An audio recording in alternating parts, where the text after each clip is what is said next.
La definición de endocarditis tenemos que tenerla en cuenta, que es una afección microbiana del endotelio cardíaco, que puede ser de la válvula o incluso de las paredes, de la parte del endocardio, ¿no?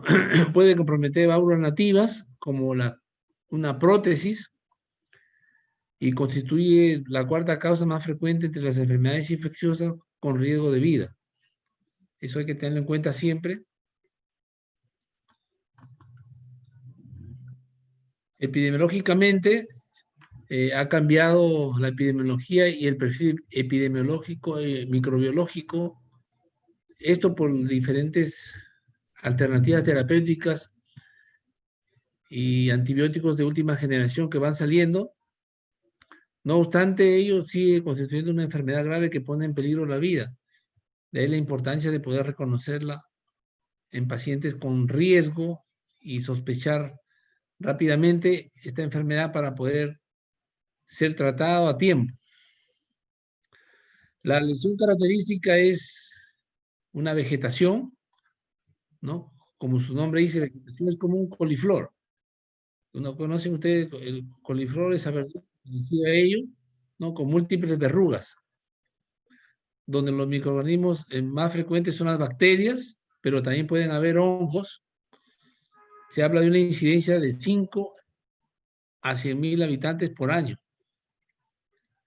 Esto quiere decir, por ejemplo, en Lambayeque, si tenemos 1 millón de habitantes, más o menos al año deberían haber un promedio de 10 por 5, unos 50 casos de endocarditis. La relación hombre-mujer es 1.7 a 1. Siempre la prevalencia es del hombre. La distribución por edad también está cambiando. Está cambiando prácticamente, ¿no? En relación a años anteriores, que era, si bien antes era en pacientes jóvenes, el aumento de la longevidad y la prevalencia de las valvulopatías degenerativas, sobre todo en problemas de la válvula aórtica, estenosis aórtica degenerativa.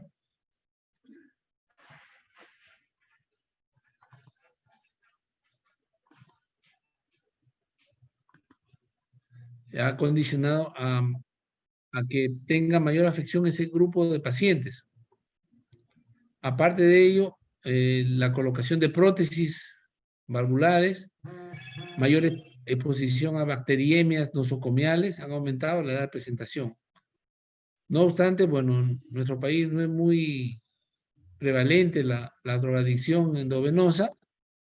En los grandes países desarrollados tenemos que prácticamente se encuentra en promedio en menores de 30 años, ¿no? Aquí tenemos estudios de países desarrollados, más o menos como el promedio de la edad es entre 31 a 60 años, pero también se encuentra en 60 años y en menores de 30 años, sobre todo en drogadictos.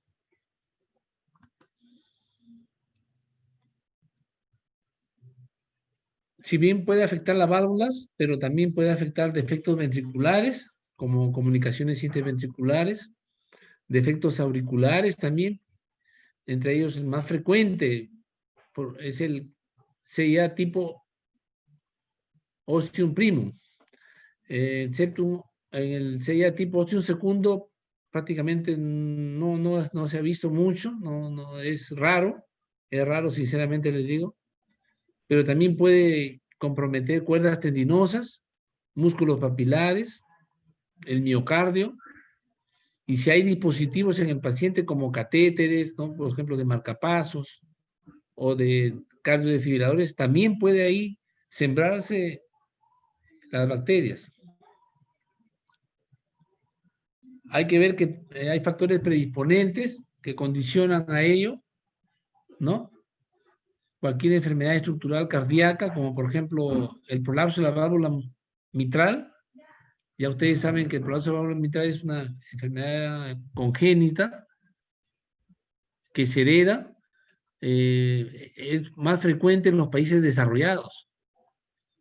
por lo que la fiebre reumática prácticamente ya ellos casi no lo tienen, esta enfermedad. En nuestro medio probablemente la fiebre reumática como afección valvular predispone más a estos problemas valvulares y sea de repente la causa más común de endocarditis. Luego tenemos las cardiopatías congénitas, tener prótesis, y como lo manifesté al inicio, enfermedades degenerativas como la estenosis aórtica, personas mayores, el uso de drogas endovenosas, las miocardiopatías hipertróficas obstructivas, el prolapso de la válvula mitral y la endocarditis es bien comentado en países desarrollados por en cuanto es la cardiopatía predisponente más frecuente en esos países, debido a que los problemas valvulares de valvulopatía reumática casi ya no hay en la actualidad, sobre todo en Europa y en Estados Unidos. Hay que recordar que el riesgo de endocarditis aumenta 5 a 8 veces cuando hay insuficiencia mitral, ¿no? Esto por el engrosamiento y degeneración misomatosa que se encuentra en estos problemas de prolapso de válvula mitral. Bueno, a pesar de que la lesión valvular persistente es una condición, hay que recordar que cada vez son más frecuentes los casos de que la endocarditis se encuentra en válvulas sanas. Esto por la gran virulencia de los gérmenes y a la aparición de nuevos factores como la drogadicción endovenosa. Esto hay que tenerlo en cuenta siempre. De manera que cuando hagamos nosotros una anamnesis, ¿no? Siempre hay que preguntar en forma reservada si el paciente es consumidor o no de drogas endovenosas.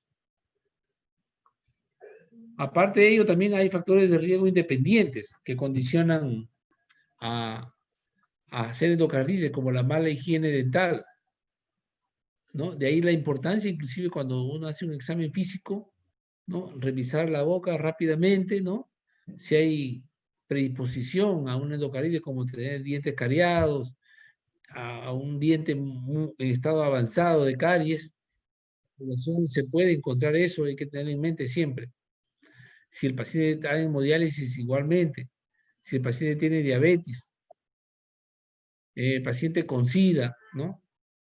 Finalmente, el abuso de drogas lo tienen en otros países en forma creciente y el estafilococo en ellos es bastante frecuente como germen de causa de endocarditis.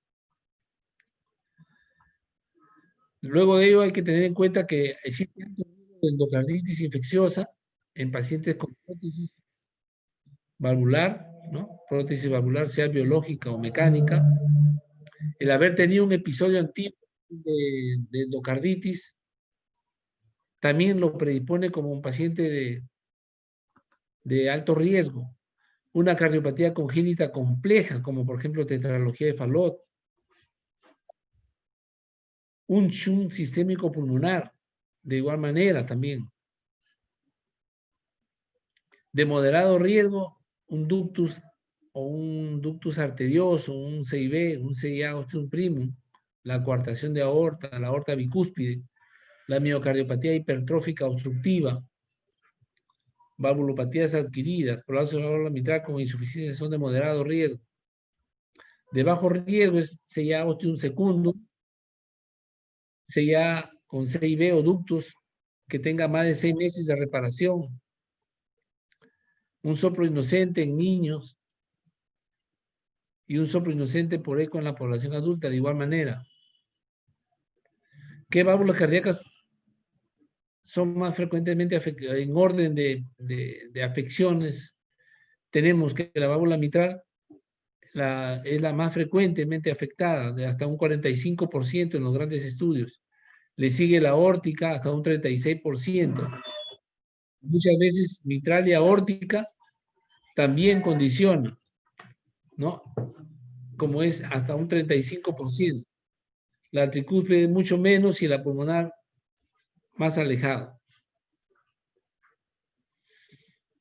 Las válvulas afectadas en drogadictos endovenosos, tenemos que la tricúspide lleva a la delantera hasta un 52% la aórtica un poco menos y la mitral un poco más bajo todavía. Hay que recordar que existe una puerta de entrada para la endocarditis. Se habla que hasta un 60% en las válvulas nativas se desconoce la puerta de entrada, ¿no? Por más que puede estar la evaluación odontológica normal, no haber infecciones urinarias, ¿no? Eso hay que tener en cuenta también, o sea, ¿por qué? ¿Dónde, cómo lo tuvo esta infección? Y no hay puerta de entrada, pero hay que recordar que un 15% tiene origen odontológico, o sea, dientes con mala conservación,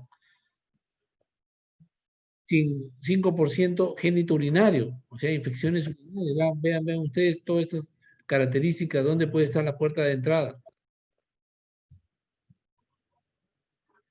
En la patogenia juega importante las características de la bacteriemia, o sea, de dónde proviene, qué cantidad de bacteriemia tiene el paciente, el huésped, la susceptibilidad del huésped, y el tropismo y la virulencia también es importante.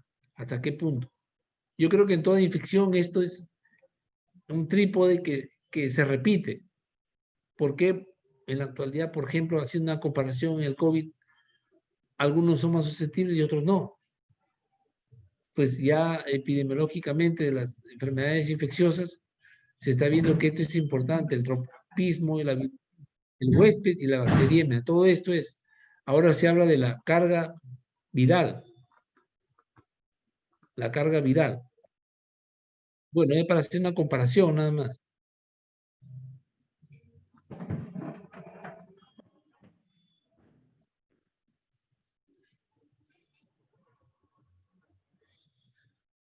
Existen factores inmunopatológicos para una respuesta humoral y celular, ¿no? El factor reumatoideo se correlaciona bien con el nivel de hipergamaglobulinemia y mejora con el tratamiento. Quiere decir que haciendo estudios de factor reumatoideo podemos ir viendo la secuencia hasta qué punto mejora un paciente que está en tratamiento con endocarditis. Los anticuerpos antinúcleo pueden contribuir a las manifestaciones musculoesqueléticas, al dolor pleurítico o a bajos niveles de fiebre, que muchos pacientes lo tienen. Recuerden ustedes que esta enfermedad puede estar subfebril el paciente inclusive, ¿no? Inmunocomplejos circulantes se asocian a la larga evolución de la enfermedad. Manifestaciones como manifestaciones extravasculares, glomerulonefritis, nódulos de Osler e hipocomplementemia.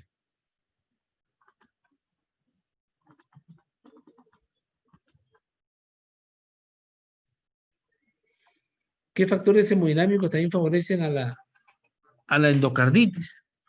No solamente el tener una válvula dañada, no solamente tener un CIB, no solamente tener un dispositivo o una prótesis, ¿no? También es importante tener en cuenta que los factores hemodinámicos, ¿no? Un chorro de alta velocidad, ¿no? Va a causar un flujo sanguíneo turbulento, ¿no? Un flujo de una cámara de alta presión a otra de baja presión, como por ejemplo un CIB, ¿no? Un CIB, el ventrículo izquierdo maneja presiones de más de 100 y el ventrículo derecho sus presiones máximas no pasan de 30 a 35. Entonces, este flujo turbulento cuando hay un interventricular son factores hemodinámicos que también favorecen, ¿no? Por eso ahí se puede presentar una estenosis aórtica de igual manera. Cuando hay una estenosis aórtica, la obstrucción condiciona que el ventrículo izquierdo tenga que tener presiones elevadísimas, hasta 200, para vencer esa obstrucción y salga la sangre a una turbulencia importante. Esto significa que hay un gradiente de presión importante que condicionaría a que el flujo sea turbulento. De igual manera, el orificio relativamente estrecho que separa las dos cámaras es lo que crearía un gradiente y predispone a factores hemodinámicos para una endocarditis infecciosa. Así tenemos en este esquema el aumento de la presión, ¿no? De una cámara hacia la otra, el orificio estrecho, ¿no? Condicionaría un flujo turbulento y caída de la presión, de una presión máxima a una mínima. De manera que condicionaría una lesión en el lugar del impacto del jet que haría que disrumpa el endotelio, y este endotelio con disrupción sea colonizado por las bacterias. Entonces, fisiopatológicamente podemos decir, ¿no?, que la lesión endotelial se da por los factores hemodinámicos, y en esto pasan muchos años para que haya una disrupción del endotelio.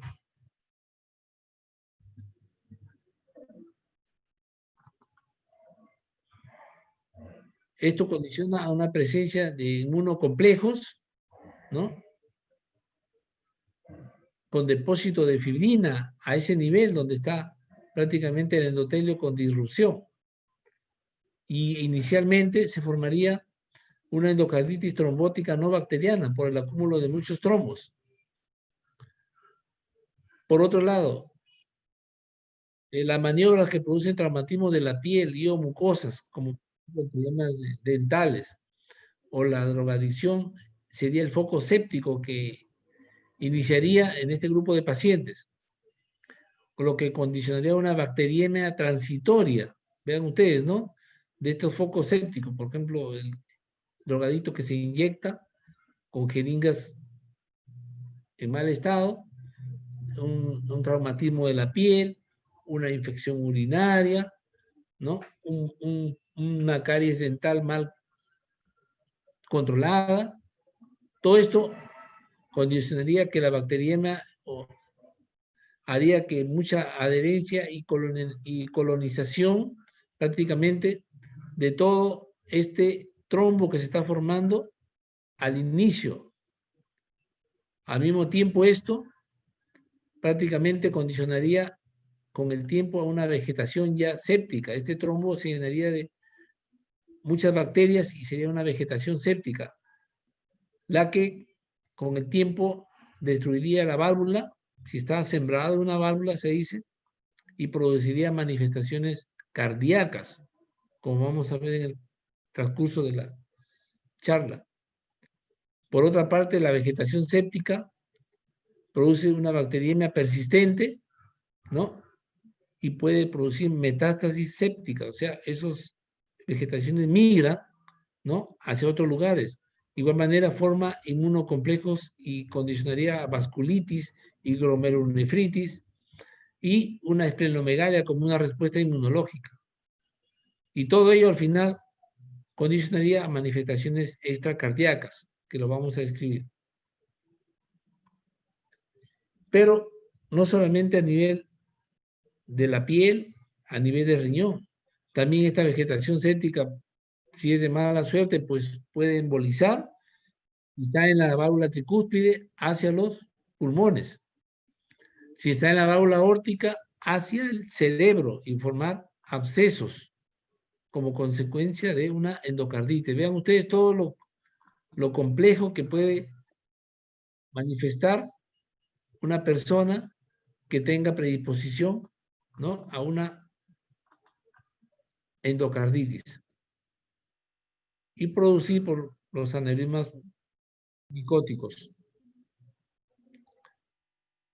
Existe mucha clasificación de la endocarditis, una que afecta a la válvula nativa, otra que afecta a válvula protésica, o sea, quiere decir que le cambiaron esa válvula. Se habla cuando es endocarditis de válvula protésica temprana, cuando es menor de 12 meses. Se habla cuando es de válvula protésica tardía, endocarditis de válvula protésica tardía, cuando es más de 12 meses, ¿no? Otra clasificación es aguda, cuando tiene menos de 2 semanas, subaguda hasta las 5 semanas, y crónica cuando tiene más de 3 meses. De igual manera, es importante tener en cuenta que la localización de estas vegetaciones son en las zonas de baja presión. Ustedes sabrán que en la aurícula, ¿no?, en la aurícula las presiones son de 5 a 10 milímetros de mercurio, ¿no? De igual manera, esto es en diástole, ¿no? Las presiones son bajas en la aurícula, en la cara auricular de la válvula mitral. De igual manera, en la aorta, las presiones son bajas en la cara ventricular de la válvula aórtica. Es donde va a soportar menos presiones. Justo aquí, a esos niveles, son donde se localiza con más frecuencia las vegetaciones.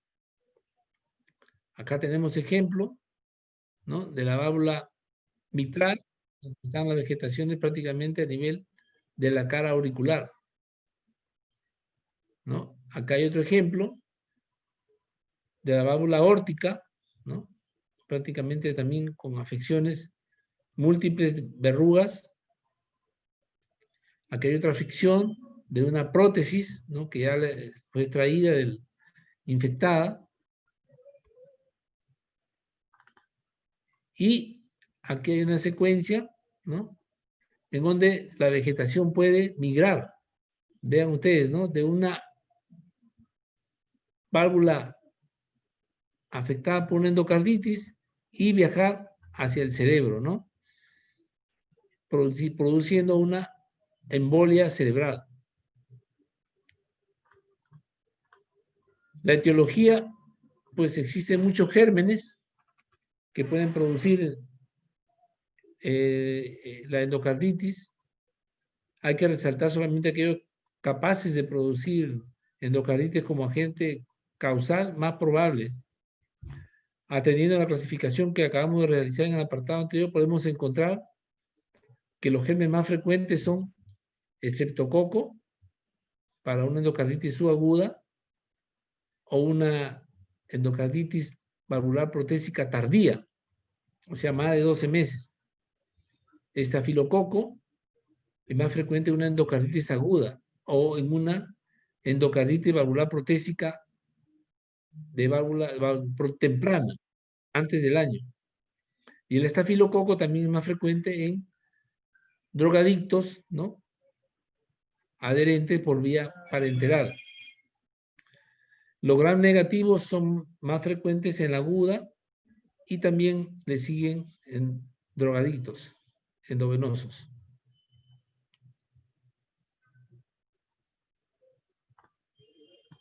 En válvula nativa existen diversas especies de streptococos, hasta un 40-60%, ¿no?, de Streptococcus viridans hasta Streptococcus bovis.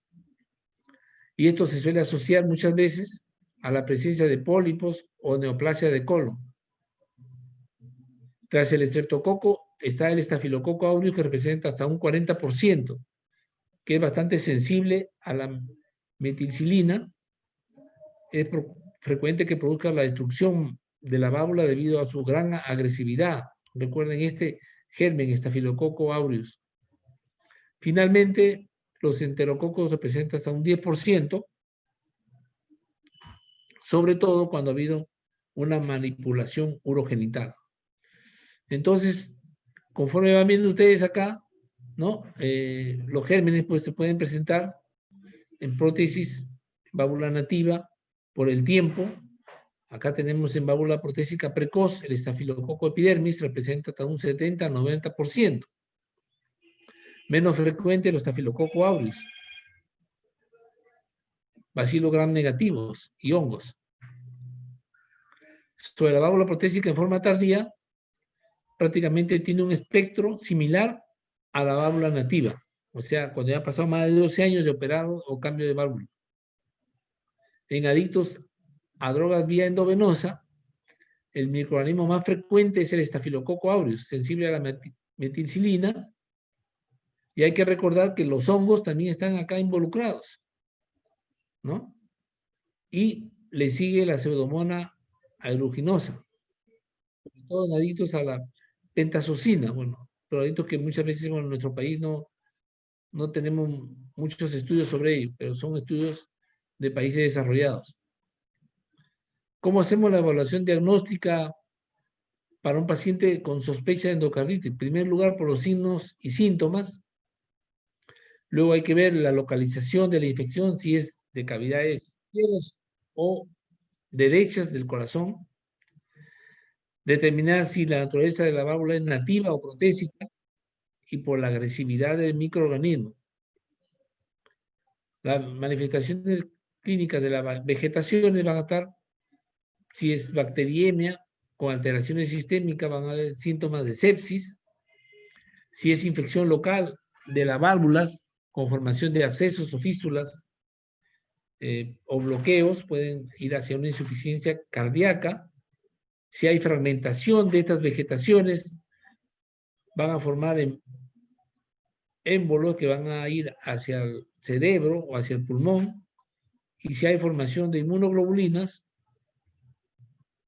va a formar vasculitis, glomerulonefritis o artritis. Las manifestaciones clínicas generales como signo clásico hay que recordar que es la fiebre, ¿no? El síndrome constitucional, sobre todo una pérdida de peso, sobre todo en las formas subagudas, manifestaciones musculoesqueléticas, vean ustedes prácticamente aquí hay un florido de sintomatología que incumbe a muchas especialidades a veces, manifestaciones musculoesqueléticas como artralgias, lumbalgias, vean ustedes, ¿no? El paciente puede estar recorriendo, yendo al médico clínico, al internista, al reumatólogo, ¿no? Y muchas veces va de frente al neurólogo porque hace microembolias, ¿no? Muchas veces va al dermatólogo, ¿no? Porque ve petequias, ¿no? Que se puede formar en las extremidades, en la mucosa bucal, en el paladar, vean ustedes, hemorragias en astilla, en lecho ungueal, que muchas veces el paciente no explica por qué le ha salido eso. En la yema de los dedos y manos pueden encontrarse los famosos nódulos de Osler, lesiones de Hanove en las palmas y las plantas de los pies, y hasta el oftalmólogo puede encontrar las famosas manchas de Roth en la retina. Las manifestaciones generales, los signos clásicos son las embolias sistémicas, que es la segunda complicación más importante detrás de la falla cardíaca, ¿no? Van hacia el cerebro, hacia el vaso y al riñón. Y en drogaditos, ¿no? Es frecuente embolias pulmonares múltiples que producen tos, dolor pleurítico y muchas veces van hacia la hemoptisis.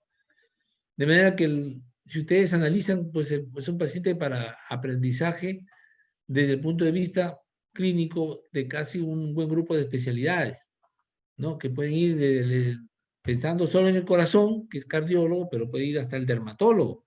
Y muchas veces el cardiólogo es el último en que lo va a definir y ha pasado por el clínico. Dentro de las manifestaciones, bueno, la especialidad cardiológica, ¿no? El soplo cardíaco es prácticamente importante tenerlo en cuenta, sobre todo si es nuevo. La insuficiencia cardíaca ya es un signo de mal pronóstico. Pueden haber trastornos de la conducción electrocardiográfica, sobre todo el bloqueo AB de primer grado, raramente infarto, pericarditis, o también ya si el paciente es portador de una prótesis aórtica, mitral, biológica o mecánica, signos de disfunción protésica. En la parte de endocarditis derecha, las manifestaciones son generalmente de embolismos pulmonares que se manifiestan por neumonía, única o múltiple que se puede ver en la placa de tórax, simulando muchas veces una bronconeumonía. Las manifestaciones estas cardíacas, ¿no? La fiebre de larga data, con los signos cutáneos de petequias, hemorragias ungueales, manchas de Hanove, signos oftálmicos, manchas de Roth, petequias conjuntivales, esplenomegalia, manifestaciones con embolismo sistémico, vamos a repetir, cerebrales, con cefalea, signos focales, síndrome meningio, abscesos esplénicos y embolismos en miembros inferiores, manifestaciones renales, microhematuria, de ahí la importancia de hasta un simple examen de orina, que es importante hacer a un paciente con fiebre de larga data. Tenemos pues los nódulos de Osler, las lesiones de Hanove, a qué nivel se van formando, las petequias generalmente a nivel distal, las lesiones de Hanove a nivel medio y los nódulos de Osler a nivel proximal de una mano. Son características de esto que vamos a ver más adelante. Los nódulos de Osler, ¿no? Distalmente, son dolorosos. No necesariamente en los pies, en la mano, sino puede salir en los pies. Lesiones de Hanove, vean ustedes, ¿no? Ya distalmente a los lechos ungueales o a los dedos. Lesiones o manchas de Hanove en la palma de la mano. las petecas conjuntivales, las lesiones o manchas de Haneway a nivel del lecho ungueal. Todo esto son prácticamente ya de los microembolismos que está haciendo el paciente. No solamente hay que pensar en una embolia grande, ¿no? Que vaya al cerebro, que vaya al pulmón. Todas estas manifestaciones de la piel puede ser el inicio que el paciente recién está empezando. Y es lógico que al inicio, como son verrugas pequeñas, pues va a ser pequeñas embolias. Ya una embolia grande hacia el cerebro, una embolia grande hacia el pulmón, quiere decir que es una vegetación importante que se ha formado en ese corazón. De esa manera el paciente, pues oftalmológicamente, vamos a encontrar manchas de Roth en la evaluación, en este caso en el fondo de ojo, y en los pulmones va a haber manifestaciones como edema pulmonar, distrés respiratorio o infiltrados pulmonares. Las manchas de Roth vistas, ¿no?, en la retina. Neurológicamente, el embolismo cerebral es probablemente una de las principales causas que muchas veces el paciente acude de un momento a otro a una evaluación por un neurólogo y no se sabe el foco. De ahí la importancia que neurología tiene contacto con cardiología para poder rápidamente hacer un screening de dónde está viniendo ese embolio y qué podría ser. Un trombo, una vegetación, ¿no? Al mismo tiempo esto va a producir un absceso cerebral, aneurismas micóticos, encefalopatía tóxica, meningitis, en la parte renal, insuficiencia renal, y como consecuencia de un embolismo renal, hipertensión y hematuria. Aquí un ataque de tórax se puede ver claramente cómo se van formando los abscesos de una embolia cerebral y una vegetación que probablemente fue en la válvula aórtica. Las exploraciones complementarias a tener en cuenta es el hemograma, ¿no?, donde encontramos una anemia normocítica, normocrómica. Leucocitos pueden ser normales o con ligera desviación hacia la izquierda. Trombocitopenia. Reactantes de fase aguda hay que pedir el PCR, fibrinógeno, BCG, factor reumatoideo, que está en la mayoría de pacientes, más del 50% elevado. Sedimento urinario, buscar desde proteinuria, microhematuria. Hemocultivos, importante extraer 3 en el lapso de 45 minutos, cultivarlos en medios aeróbicos y anaeróbicos. No es preciso acá esperar la fiebre. Aquí se sacará inmediatamente los cultivos, como está indicado acá, en 3 hemocultivos en el lapso de 45 minutos, o sea, cada 15 minutos se puede extraer la sangre, ¿no? No esperar la fiebre. La bacteriemia es continua en estos pacientes. Hemocultivos positivos, también se puede rotar, no solamente de una vena, sino de la otra vena, extraerlo, y por lo menos 10 centímetros, 3 frascos separados, ¿no? Y cuando hay cultivo de Streptococcus viridis, siempre evoca hacia una endocarditis infecciosa. Una radiografía también ayudaría a ver signos de insuficiencia cardíaca congestiva, dilatación de cavidades, sobre todo si son cavidades derechas, irán dando una insuficiencia tricuspide importante, sobre todo en los pacientes adherentes de drogas, donde la válvula tricuspidia es la que más se afecta, y esto predispone generalmente a la presencia de embolismos pulmonares, cavitados o no, y con derrame pleural respectivamente. Si bien la placa de tórax nos habla en forma general, es una forma de ir acercándonos a un diagnóstico.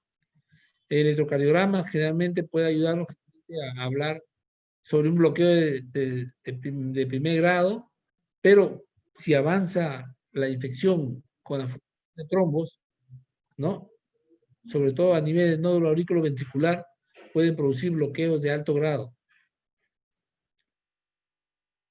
Pero una de las piedras angulares en donde nos basamos para el diagnóstico, ¿no?, y también como gol estándar es la ecocardiografía, que llega a una sensibilidad hasta un 70% para las vegetaciones en una eco transtorácica. Ojo, transtorácica. Si hay sospecha, la eco transesofágica nos ayudará a un mejor diagnóstico, aumentando la sensibilidad hasta un 90%.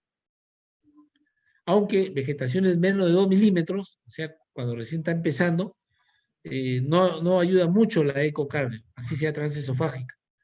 De manera que un estudio no excluye el diagnóstico. Muchas veces el clínico es el que maneja al paciente, tiene que ellos dirigir, y si él sospecha de que hay una infección del corazón, puede pedir que se repita la ecocardiografía en una semana, donde ya las vegetaciones aumentarán de tamaño y puede ser detectado mejor para empezar un diagnóstico ya puntual.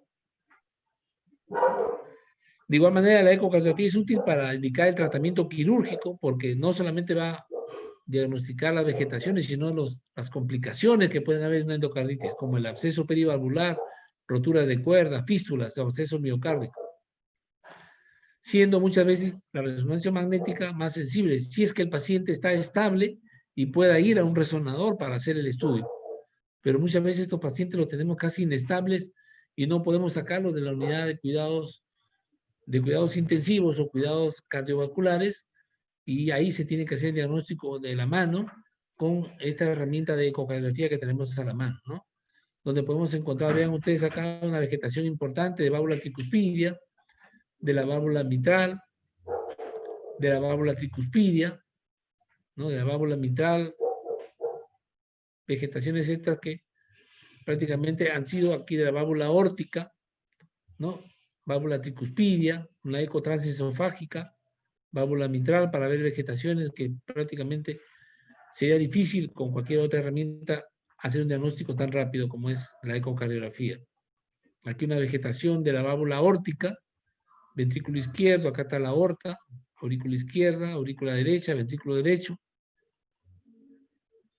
Y prácticamente siendo para nosotros una herramienta de ayuda diagnóstica importante, convirtiéndose prácticamente en un gol estándar para poder determinar ya, sobre todo esos fiebre de origen desconocido y se sospeche de que estamos ante un paciente con endocarditis. La endocarditis tiene criterio para diagnosticarlo, ¿no? Los criterios de Duke, ¿no? Los criterios clínicos son 2 mayores, o 1 mayor y 3 menores y 5 menores, o 5 menores. Con cualquiera de ellos, de estas variables, se hace el diagnóstico, ¿no? En los hemocultivos es importante tener en cuenta que es un criterio mayor, ¿no? De igual manera, la ecocardiografía, también encontrar la masa, el acceso, es un criterio mayor. Los criterios menores son factores predisponentes cardíacos, ¿no? O sea, que tenga una predisposición al paciente como un problema valvular, un problema congénito, o sea, adicto a las drogas endovenosas, la fiebre de 38 grados prolongada, fenómenos vasculares, émbolos arteriales, infartos pulmonares, hemorragias conjuntivales y lesiones de Haneway, fenómenos inmunológicos que ya le hemos referido, desde glomerulonefritis, nódulos de Osler y factor reumatoideo, todos ellos son criterios menores. Entonces, con 2 mayores, o 1 mayor y 3 menores, o 5 menores, hacemos el diagnóstico de endocarditis infecciosa según los criterios de Duke. Otro criterio menor es la evidencia microbiológica de hemocultivo positivo, pero que no cumple los criterios mayores, o evidencia serológica de infección activa de microorganismos propios de endocarditis infecciosa. Hallazgos ecocardiográficos compatibles con endocarditis, pero que no cumplen los criterios mayores. Drogadictos por vía parenteral, ¿no? O un paciente que sea adicto, no necesariamente es un criterio mayor, puede que sea adicto y la fiebre sea de otra causa, no necesariamente una endocarditis. Se hace un diagnóstico diferencial de la endocarditis infecciosa, ¿no? Ya que las vegetaciones no siempre es sinónimo de endocarditis infecciosa. Hay que tener en cuenta que las vegetaciones se pueden ver en una ecocardiografía, ¿no? Como vegetaciones trombóticas no infecciosas, sobre todo lo denominado endocarditis de Lippmann-Sachs, o sea, vegetaciones pequeñas, ¿no? Que se ven en patologías sistémicas como lupus, fiebre reumática o estado de hipercoagulabilidad, ¿no? Como tenemos el síndrome de antifosfolipídico, pacientes con catéteres venosos centrales de manera prolongada, se pueden encontrar ahí imágenes trombóticas que no necesariamente son infecciosas. De manera que tenemos que hacer unidad clínica y basarnos en los criterios de Duke. El tratamiento a empezar generalmente es un tratamiento empírico en el área de urgencias, ¿no? Generalmente cuando no se sabe todavía qué podría ser y se sospecha, más vale de exceso que de defecto, ¿no? Antibióticos bactericidas. Cuando asienta sobre una válvula protésica o la situación clínica del paciente está comprometida, los antibióticos deben iniciarse ya lo antes posible, tras extraer los hemocultivos. Una vez conocido el agente causal, se puede ya rotar el antibiótico. En forma empírica, se habla que se puede empezar con vancomicina, gentamicina, o sea, un aminoglucósido. Si ya sale prácticamente un estreptococo sensible a la penicilina más la gentamicina serán suficientes, o la ceftriaxona, y si es alérgico a la penicilina, la vancomicina será de gran ayuda. Si es estafilococo aureus, la nafcilina más la gentamicina será una alternativa. Si es de válvula protésica, la nafcilina más gentamicina más la rifampicina será una alternativa. Y si es alérgico a la penicilina, la vancomicina más gentamicina más rifampicina.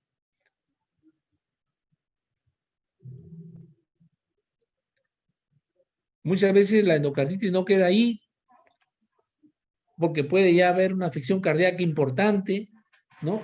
Y en este caso tendrá que ir a cirugía, sobre todo cuando es una válvula que se ha roto o se ha formado un absceso. Entonces existe ya tratamiento quirúrgico estandarizado, como por ejemplo cuando el paciente está en insuficiencia cardíaca clase funcional 3 y 4 y el tratamiento médico no hay una buena respuesta, pues irá al tratamiento quirúrgico. Si responde bien, a buena hora, seguiremos con el tratamiento médico. Pero si no responde, tendrá una sustitución valvular según una situación hemodinámica. Si el tratamiento médico es negativo desde un inicio, inmediatamente sustitución valvular urgente. Si el paciente está con insuficiencia cardíaca 2 o menos, tratamiento médico, ¿no? Si se estabiliza y es positivo, irá a una sustitución valvular según la situación hemodinámica. Pero si se empeora rápidamente, de frente irá a un cambio valvular. Si estamos ante una insuficiencia aórtica aguda, acá sí, insuficiencia aórtica aguda, o sea, prácticamente el paciente está en edema agudo de pulmón, irá directamente a una sustitución valvular urgente. Igualmente por hongos, que se forman sobre todo en válvula tricuspidea y en pacientes que son drogadictos, la sustitución valvular es urgente. Otras indicaciones quirúrgicas son regurgitación valvular aguda no controlada rápidamente, insuficiencia cardíaca secundaria a disfunción protésica, sepsis persistente más de 10 días pese a antibioticoterapia correcta, endocarditis por microorganismos difíciles como son los hongos o los gram negativos o estafilococo aureus, abscesos perivalvular o periprotésicos, embolismos a repetición, ¿no? Estos son el tratamiento básicamente quirúrgico urgente a corto plazo. Pero nosotros tenemos que adelantarnos para hacer una profilaxis antibiótica. Y dentro de la profilaxis antibiótica quiere decir de que dar un antibiótico antes para evitar que se pueda formar una endocarditis en grupos de pacientes. Y tenemos que cuando hay afecciones cardíacas, cuando hay prótesis, cuando hay cardiopatías congénitas, cuando hay valvulopatías, miocardiopatías hipertróficas, antecedentes de endocarditis infecciosa, se debe hacer la profilaxis antibiótica. Pero cuando son problemas no cardíacos, la manipulación dental, la tonsilectomía o amidelectomía, la inyección intraligamentosa o los procedimientos genitourinarios invasivos o gastrointestinales también son indicaciones para profilaxis antibiótica. Dentro de ellos, lo que más se utiliza es la amoxicilina, 2 gramos, vean ustedes una cosa tan sencilla, 2 gramos 1 hora antes, que puede ser endovenosa, ¿no? Y si no tolera prácticamente la vía oral, pues se puede dar ampicilina, 2 gramos intramuscular 30 minutos antes del procedimiento. Si es alérgico a la penicilina, la clindamicina, 600 miligramos 1 hora antes, o la cefalexina, 2 gramos 1 hora antes. Bueno, este era todo lo que les había traído sobre endocarditis infecciosa.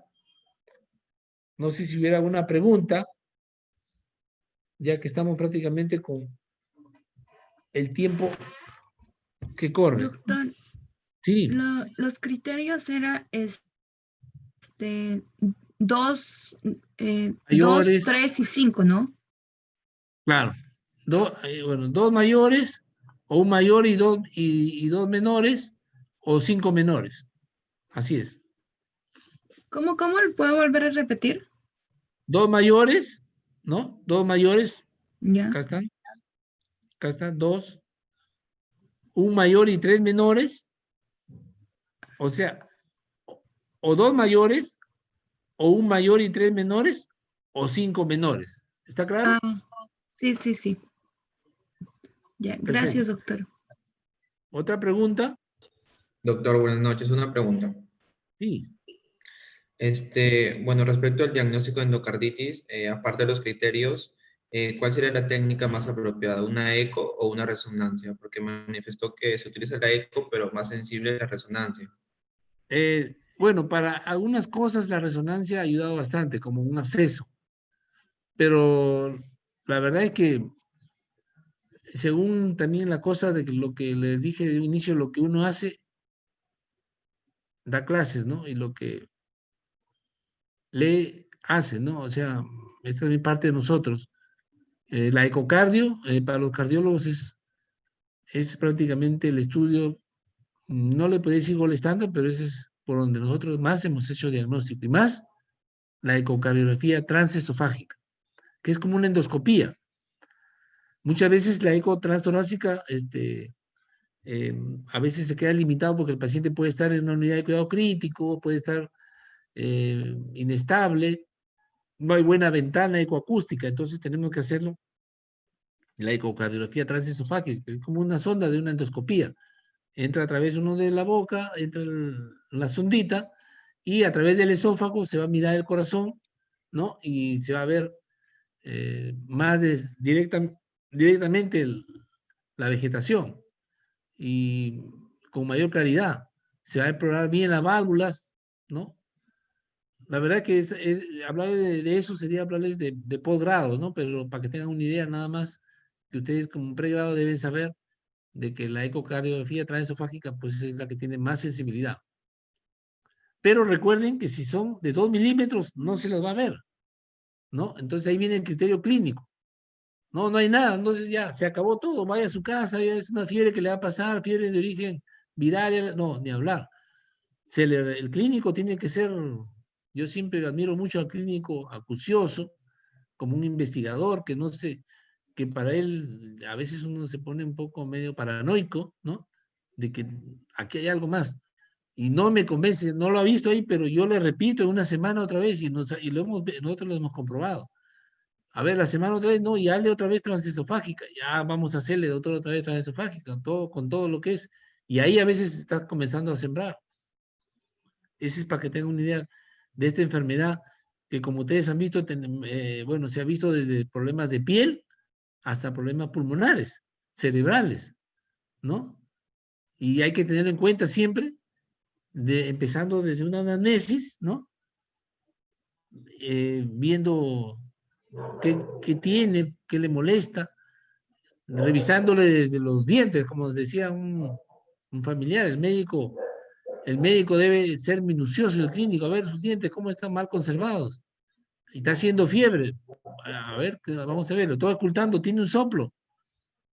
Entonces, ni hablar, ahí hay muchas cosas. Y de repente está con una endocarditis crónica, ¿no? Constitucionalmente se le nota bajo de peso, con malestar general, dolores lumbares, artralgias. Vean ustedes la importancia y lo florido que es esta patología. No sé si alguien quiere aportar o preguntar más.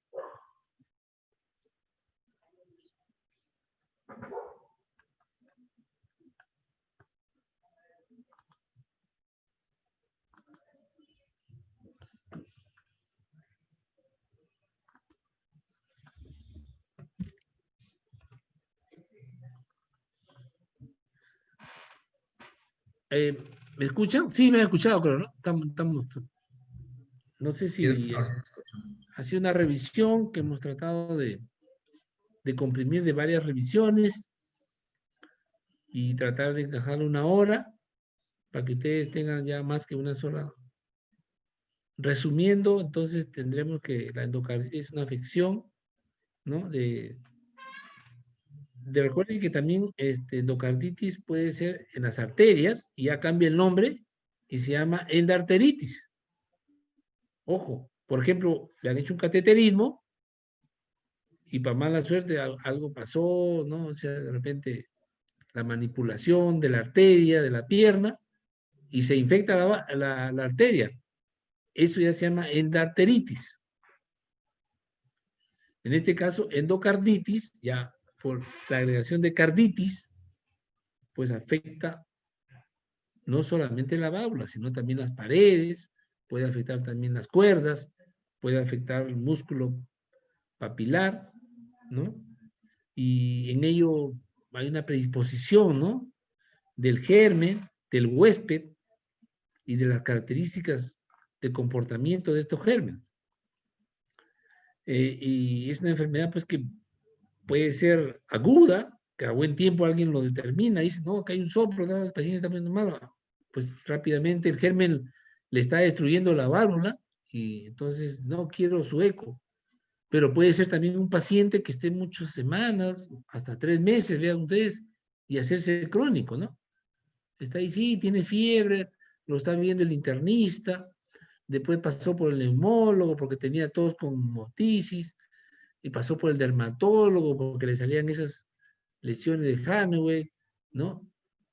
Y varias cositas, y de repente no ve bien, pasó por el oftalmólogo, hasta que ya pues comienza ya a dematizarse, ya hay una afección ya crónica de la válvula, a disfuncionar la válvula, nativa o protésica, comienza a hincharse, y dice, ya que lo vea el cardiólogo, dice, y nos ha pasado, chicos, ¿no? Hemos visto nosotros, hasta en las mejores manos ha pasado, y de repente no insistieron en la clínica, no, que le vuelvan a repetir el examen.